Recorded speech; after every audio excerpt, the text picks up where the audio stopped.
Hi mga kamadam Lisa, tara samahan niyo akong kumain. Ito po ay homemade daing. Ginawa ko po ito.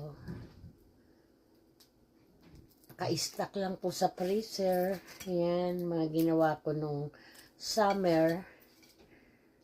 At yung homemade longganisa ko rin po, ayan. Marami pa pala akong stock. At yung aking mango pickles, homemade din po yan. Mahilig po ako sa homemade.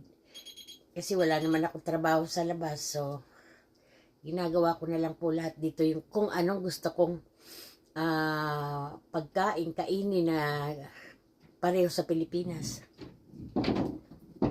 Gumagawa rin po akong itlog na maalat, tinapa.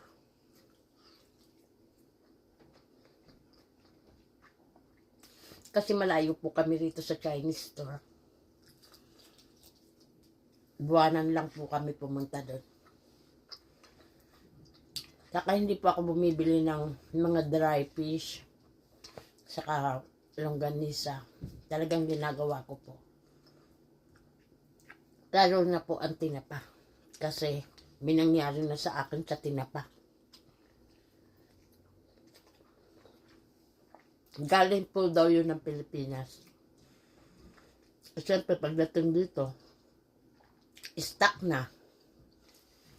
Nung niluto ko po siya sa labas, kadiri. May mga lumabas po na hindi kaaya-aya.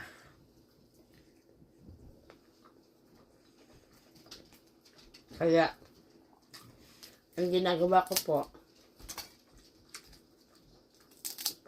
ako na lang talaga ang gumagawa. Minsan, yung ibang friend ko, sa akin na lang umu-order. Kaya lang matrabaho.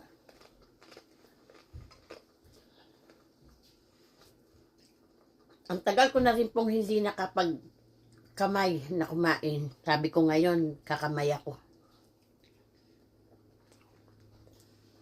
Magmumukbang ako mag-isa. Gawa ko po yan. Minsan binibigyan ko yung mga kaibigan ko. Sarap po. Guys, thank you. Sana po may mag-subscribe pa sa akin. Like or comment. Madam Lisa Mix Video. Thank you guys. Bon appetit!